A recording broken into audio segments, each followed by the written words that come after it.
Point of order, Madam Chair. Yeah. I really don't want to make a point of order, but I would find it unfair on the part of the administration being wrongly accused na maraming mga programa sa kalusugan ang tinapyasan. Mr. Chair, the figures is not correct. Madam Chair, point of order. Madam Chair, I'm Madam having Chair, a yung point of binabanggit order. po, hindi po siya isang point of order. Yeah. Order is about yung proceedings natin, yung paano natin No, Madam pinapagalaw. Chair. Hindi po totoo That is an yan. interjection kasi facts po yung pinapresent, Madam Chair. Yeah, Madam Chair, you can make a point of order if the figures being presented is not correct. Because this is a budget briefing. Hindi po pwede na meron tayong drama na pinapalabas natin na lahat ng programa ng kalusugan ay tinapyasan and making the administration look back where in fact it is not true. We have to compare Madam net Chair, versus net. Madam So Chair, with that, point Madam of Chair, order. I move that the interpellation of the Honorable Manuel be stricken off the records. So Madam move, Madam Chair. Chair. 1 minute suspension. Madam Chair, Ayun, sinuspend. have we resumed hearing? Muna? Yes, we did. Yeah, thank you. Madam Chair, nag-resume na ba tayo, Madam Chair? Hindi pa po. Kinompare naman yung ngayon tsaka yung proposal, di ba? Hindi kasi hindi nila kinumpare apples to apples. Kaya mukhang binawasan. Merong tinapyas. No. Later. Kasi kanina pa akong umaga rito Madam Chair. Kung ganito ang mangyayari, abutin na naman ako ng alas 11 mamayang gabi. Just like the DOTR. Now, let's settle the issue. Bakit nyo pinapayagan yung point of order? We will be Yes, clarifying the please rules. let me finish, Madam Chair.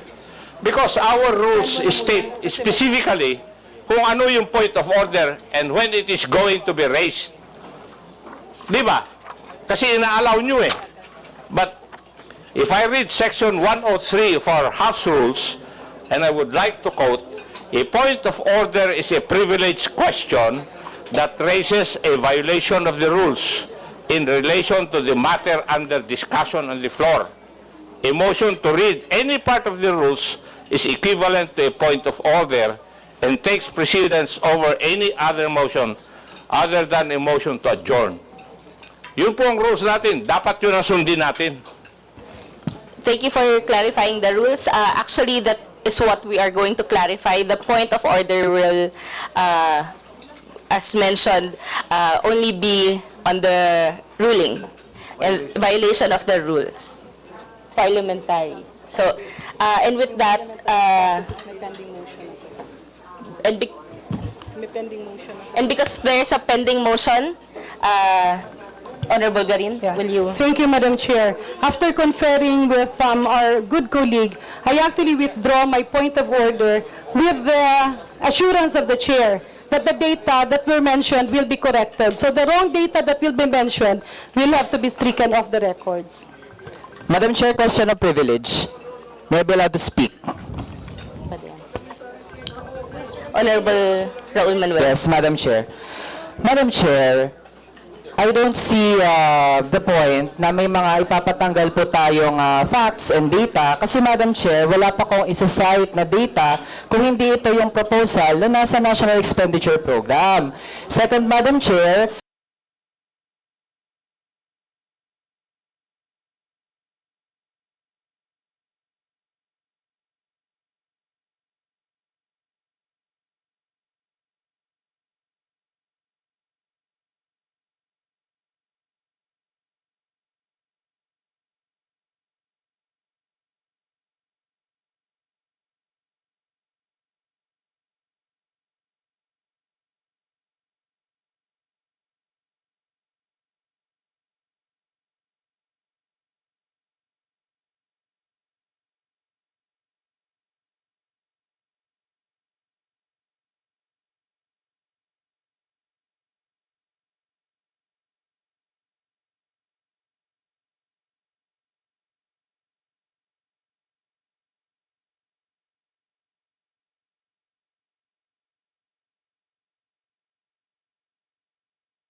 gusto ko lang Let mag-object. me just clarify everything.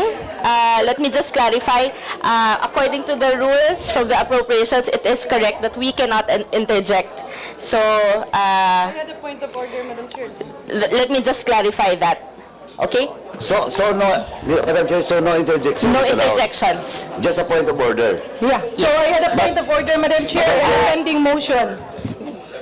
Yes, Madam Chair, since my interpellation was referred to, then I would like to express that I object to the striking out of my interpellation since for several agencies po, that's how we as young people compare yung ating mga plano sa pagbabudget. Anong meron tayo ngayon at ano yung plano from Malacanang na budget.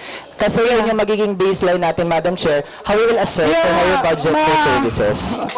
Madam Chair, may I explain my objection, my point of order? I raise it as a point of order kasi tila pinapalabas na tinapyasan lahat ng programa ng kalusugan, and that's very unfair to an administration who has been investing on health.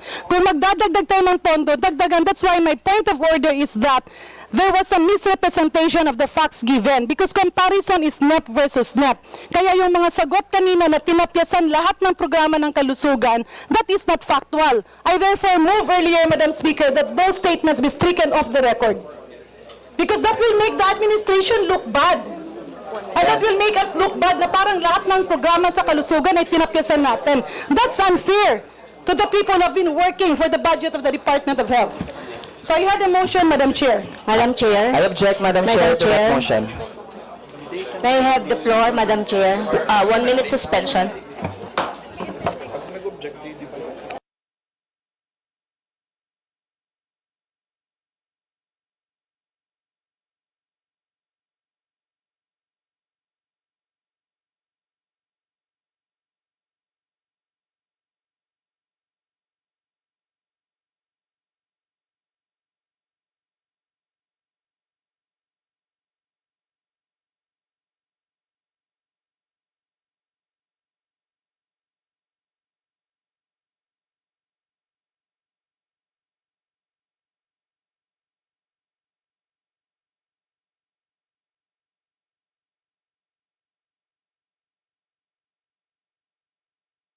Later. Kasi kanina pa akong umaga rito Madam Chair. Kung ganito ang mangyayari, abutin na naman ako ng alas 11 mamayang gabi. Just like the DOTR. Now, let's settle the issue. Bakit nyo Yes, we pinapayagan will. yung point of order? We will be Yes, clarifying the please rules. let me finish, Madam Chair.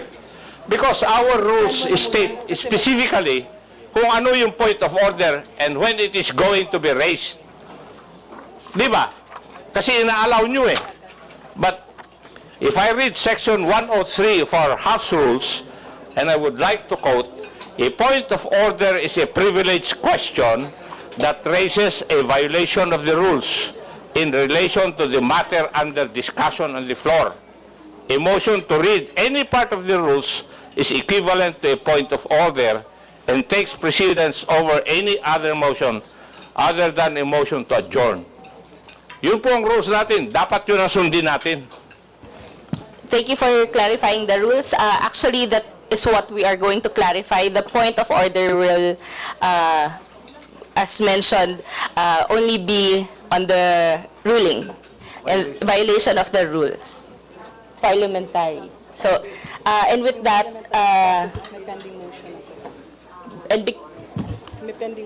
and because there is a pending motion, Honorable Garin, will you? Thank you, Madam Chair. After conferring with our good colleague, I actually withdraw my point of order with the assurance of the Chair that the data that were mentioned will be corrected. So the wrong data that will be mentioned will have to be stricken off the records. Madam Chair, question of privilege. May I be allowed to speak? Honorable Raul Manuel. Yes, Madam Chair. Madam Chair, I don't see the point na may mga ipapatanggal po tayong facts and data kasi Madam Chair, wala pa kong isa-cite na data kung hindi ito yung proposal na nasa National Expenditure Program. Second, Madam Chair, total budget ngayon, tsaka yung pinopropose po sa National Expenditure Program. There are many ways to compare naman talaga, GAA to GAA, NEP to NEP. Pero hindi po nawawala doon, Madam Chair, yung GAA to NEP. Kasi Madam Chair, doon natin makita na kung ano yung pagkakaalam ngayon ng administrasyon sa national budget, ano yung dapat ayusin, ano yung dapat baguhin. Kaya Madam Chair, ako po Madam Chair, na-notice ko di ba, sa OVP, parang nililimit natin yung discussion, sa OP, nilimit natin yung discussion.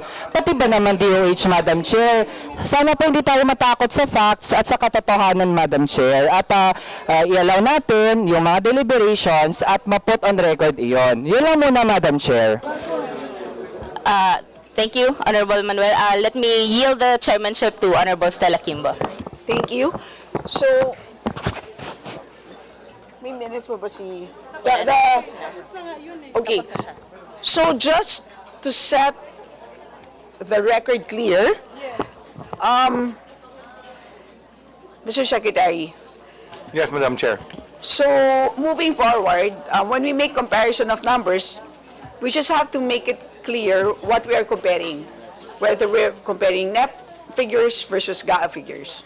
All right? So just to make to minimize confusion. Yun lang po, Secretary, okay? Moving forward. And for the members of the House, if a point of order is to be raised, it has to be based on a violation of a rule. Yun lang po. Right? Okay. So with that, Madam Chair, yes. just to clarify, with regards to the statement, last statement of Honorable Janet Garin, what is the ruling of the chair? In regards to the striking out of all the data pertinent to the position of the Honorable Manuel, what's the ruling of the chair? Thank you. Madam Chair. Madam Chair. Yeah.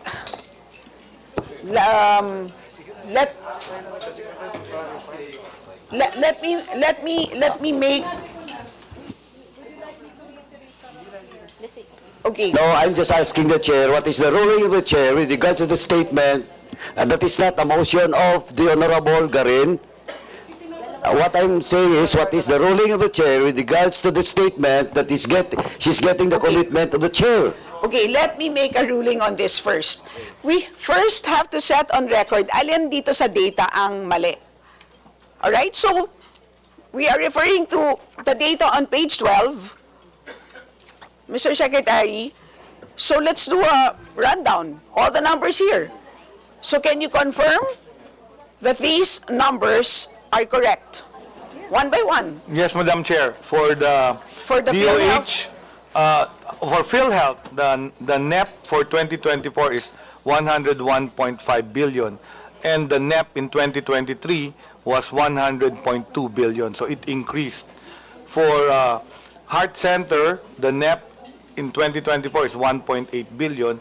The NEP in 2023 was the same, 1.8 billion. For NKTI, it was 1.3 billion in 2023. For 2024, it's 1.2, so minimal decrease. For Philippine Children, it's 1.2 billion. It increased to 1.4 billion for 2024. It increased, yes. And for Lung Center of the Philippines, it was 630 million in Nothing to be stricken out. Okay, so ang kailangan na lang natin ipaliwanag sa mga nakikinig natin ng mga kababayan is ang pagko-compare po natin ng numero is NEP to NEP at GAA to GAA. Sa ngayon po, ang pinag-uusapan natin ay NEP pa lang po. So proposed numbers pa lang. Ang maaprubahan na number would be the GAA number, which will happen months from now. So yun po ang paliwanag. So that being clear, we can now move forward. The next to interpolate from the majority, we have the chair of our Committee on Health, the Honorable Sir Yaco Gato. And I yield the chair back to the Honorable Nika. Thank you, Madam Chair. I hope the passions have been subsided a little bit. Ano ba ngayon? Good noon, esteemed colleagues and the Department of Health Family, headed by our Secretary Teddy Herbosa, the FDA Director General Sam Zacate, and Excuse me, President can you Manny just please Ledesma of observe PhilHealth. silence first, everyone, please? Para magkarinigan po tayo, please. Thank you. As Chair of the Committee on Health, I wish to express my full support for the proposed budget of the Department of Health. Our experience during the COVID-19 pandemic underscores the critical importance of investing in healthcare system to ensure access to healthcare quality and affordable healthcare services. The proposed budget of the Department of Health is crucial to a nation that is recovering from global health pandemic. We have specialty centers to establish, a healthcare workforce to augment and develop, medical researches and trainings to fund, and programs of the universal healthcare to be strengthened and to be sustained.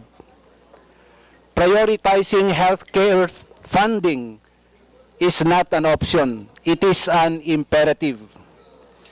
It means investing in hospitals, facilities, and healthcare personnel.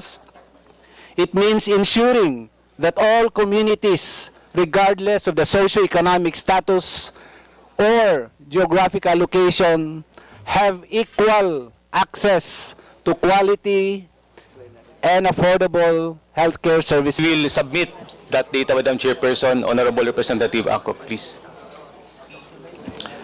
Thank you, Madam Chair. I will cite an example. In the case of pneumonia, PhilHealth charges different amounts based on the classification of the hospitals. Di po ba?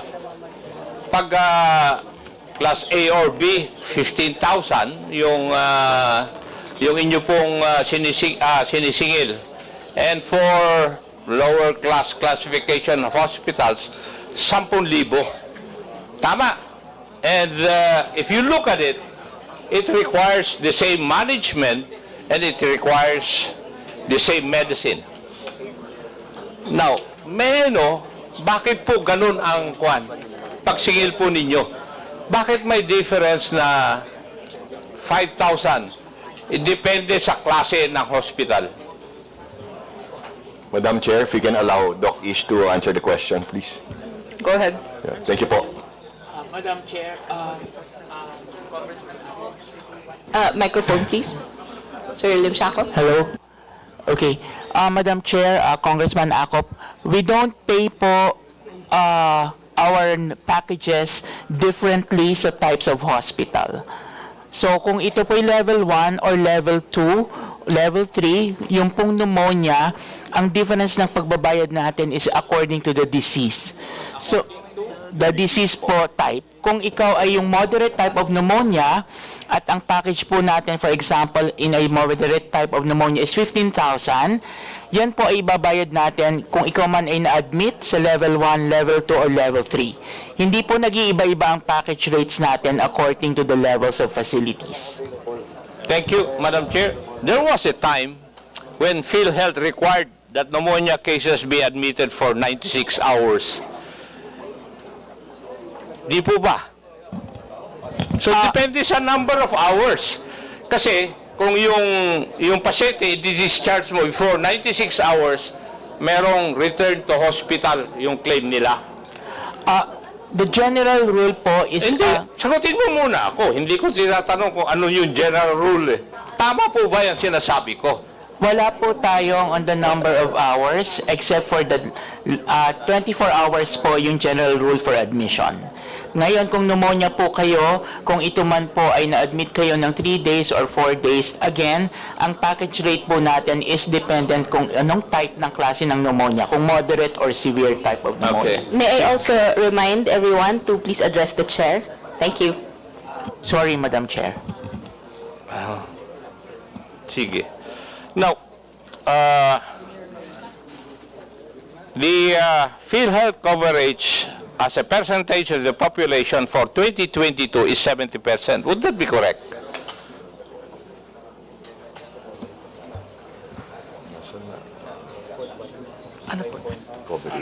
Chair?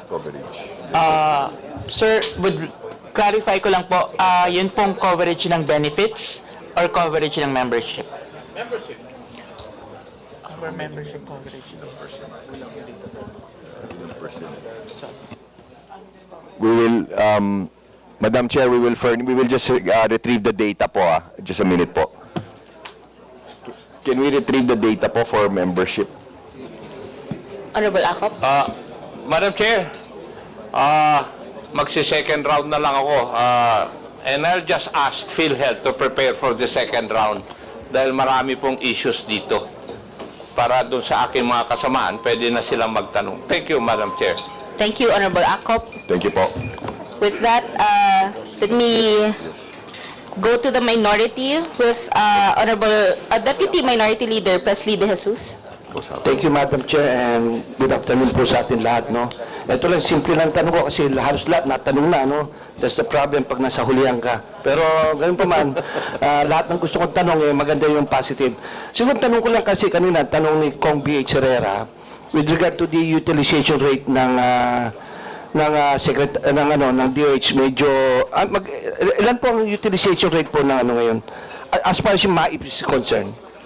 MAIP nasa 60 something, diba? Around 60%, nasa 67%. Okay, so mataas din pala. Siguro I do understand kung bakit hindi natin na-reach yung mga 80%. Yung bang coverage po ba, kasama po ba yung secretary, yung mga hearing aid, kasama ba yun? Yung mga titanium pag na-injured, hindi kasama. So, bakit hindi kasama yan? Lalo yung mga kababayan natin mahirap kailangan nila po yan. Yung pong mga implants, nasasama yon kasi sa hospital yon basta hospital bill. Pero pag mga hearing aid and assistive devices, outpatient po yon. So lahat ng nagamit sa hospital pwede talagang isama sa MAIP. Okay. Yun po kasi, nakikita po namin, siguro one of the reasons why the utilization rate medyo mababa. Kasi po, karamihan sa probinsya, nakikita ko lalo pag umikot kami sa mga electric cooperatives, ang problema po daw nila madalas, pag tinatanong ko sila, lagi na pupuno yung provincial, city, at saka municipal health hospital. Ang tanong po nila, pwede ho bang yung private na hospital na hindi na kailangan magmawa ang DOH doon. Pwede ba yung may asosasyon naman ng mga private hospital, pwede ba ang DOH at private hospital magmawa na lang kayo para mag-cascade na po sa mababa? Lalo po yung moms and pops na hospital po natin sa malalayong lugar. Madam Chair. Madam Chair, Your Honor, kailangan po yung specific hospital kasi kinukuha kami. Kasi it's a private entity, tapos bibigyan natin ng government money. So yung MOA po, yung protection ng agency na government funds were properly used when it was transferred to a private entity, like a private hospital. Yun po ang sagot doon, Your Honor. Madam Chair, so in short, kapag meron tayong MOA with a private hospital, pwede na po? Na po, pati yung 50% kung tatanggap yung doktor ng letter of guarantee, 50% ng professional fee niya, pwede ring masagot ng MAIP po. So in short, Madam Chair, no, kung yung MOA po, remember the association ng mga hospital, meron naman po sila association, no?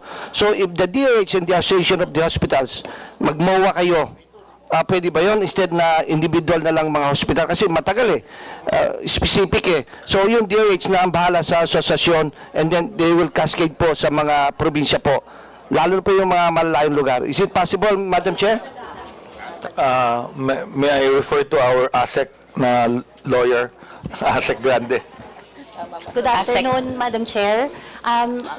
Honorable Congressman, the GAA provides that we will enter into a MOA to the facility, Mr. Chair. It's not the Association of the Hospitals, Mr. Chair. So we follow the GAA, Mr. Chair. Madam Chair, no, specifically si Attorney Grande, during pandemic, may nalapit ako siya, natulungan mo. I salute you with that, Attorney. If you remember me, siguro, we were only on the phone. Lastly, siguro, ang tanong ko rito, Madam Chair, no? Dahil siguro, para naman lahat tayo makapagtanong dito. So, yung MAIP nyo, konti lang ho ba yan o marami yan? Yung 22 billion. Para sa amin, nalilitan kami dyan eh.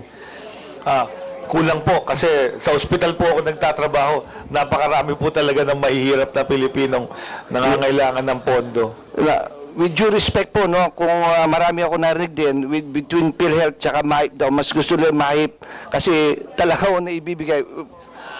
Mr. President, pasensya na, yun ang narinig ko sa between MAIP and PhilHealth, mas gusto daw nila yung sa MAIP. Bakit? 100% ang coverage sila. No? Ang problema lang nila, puno lagi ang mga probinsya at saka mga city hospitals. Kaya kung gusto daw nila, request nila, ang DOH mismo, makipag-coordinate sa asosasyon ng mga hospital para wala silang problema, MOA po. No?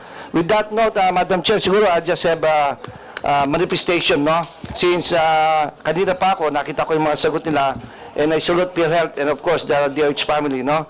Madam Chair, I would like to congratulate and commend Secretary Ted Herbosa for immediately jumping into action to ensure that the DOH is ready to respond to the needs of our constituents. No, lalo na yung MAIP na yan.